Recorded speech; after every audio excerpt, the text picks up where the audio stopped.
Ayan. So, i-repad ko na po yung ating in-unbox. At ito, wala na kasi nakatanim dito. At gusto ko ilagay dito si yellow zebra. Ito po. Para at least nilalagay ko siya sa loob ng bahay. Pwede rin sana ito. Pero ito na lang para mas na-emphasize yung ating halaman. Ayan. So, nilagyan ko na po ng Osmocote. Actually, may tinanggal din po ako dito kay Yellow Zebra. Ayan. Ito. Isa, dalawa, tatlo. So, tatlo po yung tinanggal ko kasi masyadong compact na. And then, may mga maliliit pa kasing baby sa loob para makahinga. At lumaki yung new upcoming babies. Sayang kasi.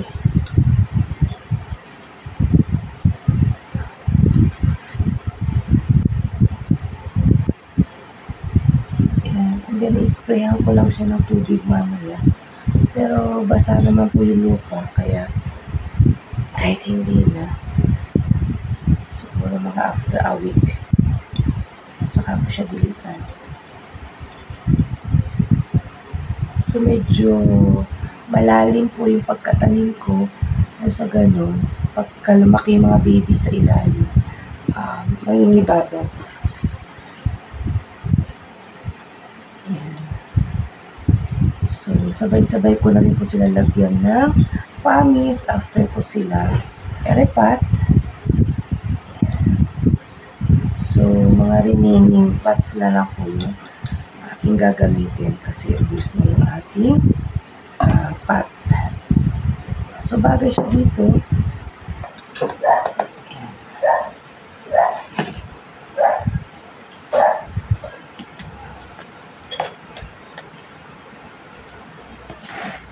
So, maganda rin po ito lagyan ng pamis to sa top kasi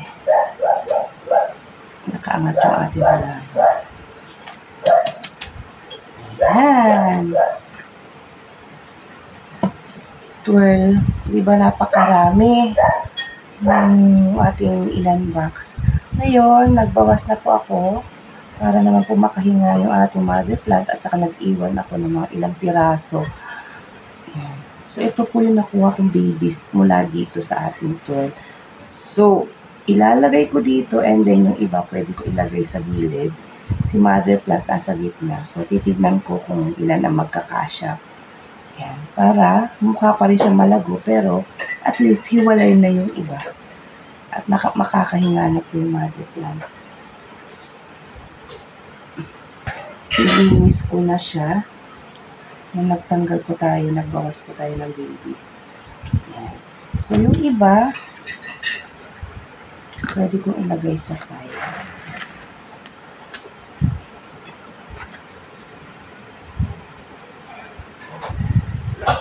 Ayan. Then, tinanggal ko rin yung mga dry na dahon. Nagbawas na.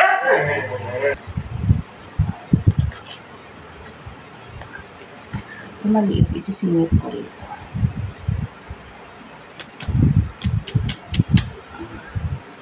Diba? So, mukha pa rin po siya malago. Ayan.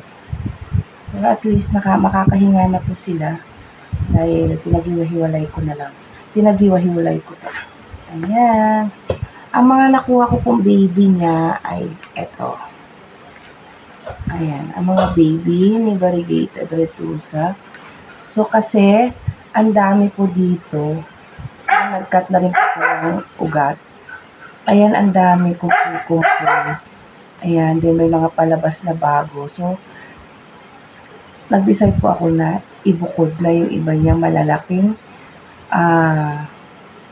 babies at may ugat na rin. At saka yan, itong maliit, ganito kaliit, may mga baby pa rin siyang lumalabas. So, may mga babies siya. Kaya, naghiwalay na rin po ako. para mag-concentrate din po yung pag-develop dito sa kumpul-kumpul na yun. Oh. Kasi ang dami, oh. Sayang, para lumaki. And then, nag-iwan ako dyan. And then, ito, may mga bago dito. Kailangan ko maglagay ng pamistong mamaya para doon sasandal yung mga babies. Cute na. Hindi ko na siya kailangan ibaon. So, patong lang. And then, sisiksik lang ako ng lupa sa ilalim. And then, mamaya, maglalagay po ako ng pamis. Ayan. So, medyo nilalim ko kasi pagka nasa ibabaw, baka tumumba yung ating halaman para suporta.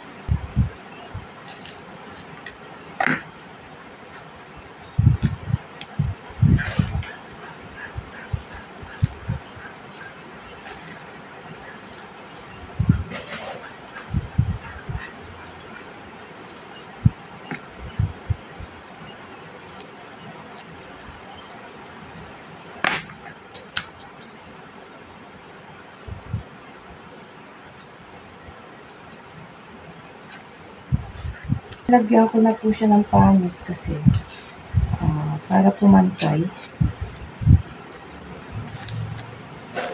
May susuport sa ating plant. Ayan. Ang ganda. Ito po yung aking nakuha. Ayan. Madami-dami din yung naging anak niya. At ito, may baby na rin yung iba. Ayan. So, madami-dami din po yung nakuha ko. And then, isa-separate ko na lang po yan.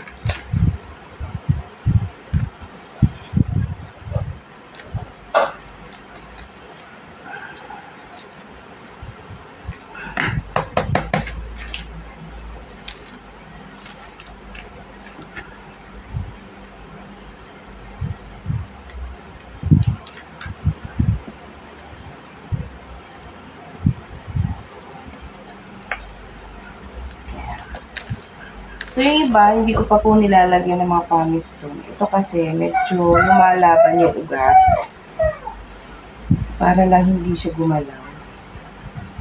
Hindi siya matumba. Yan. Kaya po ako naglagay kaagad.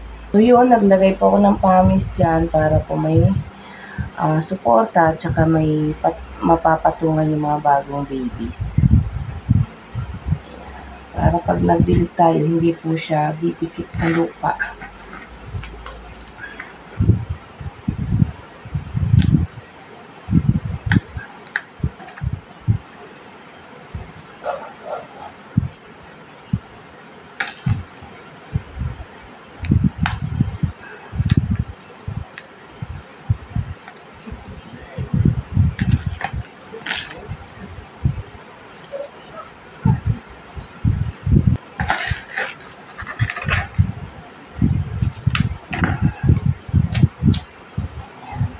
Siya dito.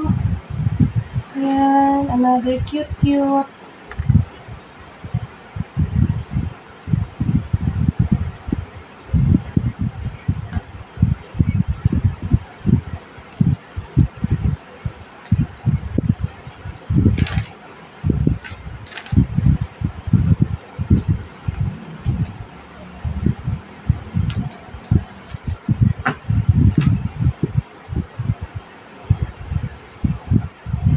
Isa siyang anak ko. Iniingatan ko na matabunan ng lupa. Nakakita ang kulay. Dito sa ating yung mga pampropa na po ito. Yung mga babies na nakuha ko. Pero alam ko hindi siya kakasya dito kasi ang dami.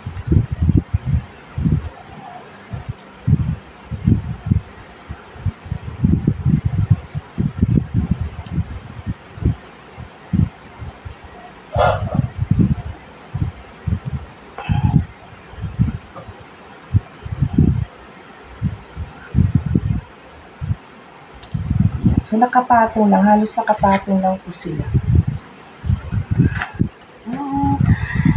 ating pang tropa.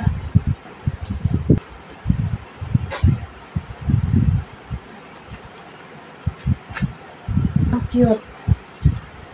Bagay na bagay siya sa mga center table. Ito, ayan, dahil magaling ako, nakalimutan ko on yung camera at may bumili. Ayan. So, naitawid ko yun yung isang Then, naglagay po tayo ng promise na malalaki kasi mas mabigat yung ditong side kasi andito yung mas malaking baby. At saka yung mahawak lang sa ilalim, yung 2 pirasong ugat.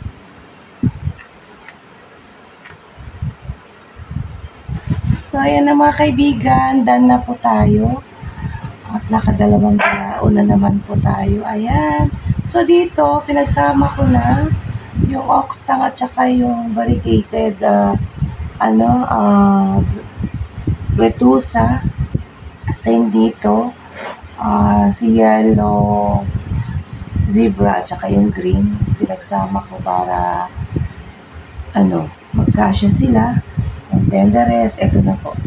Ayan. So, tama-tama. Katatapos ko lang po mag-video. Ayan. So, may nagpapatugtog. So, bye-bye na po. Done na po tayo sa ating pagre-repack. And thank you so much. Maraming salamat. Bye-bye.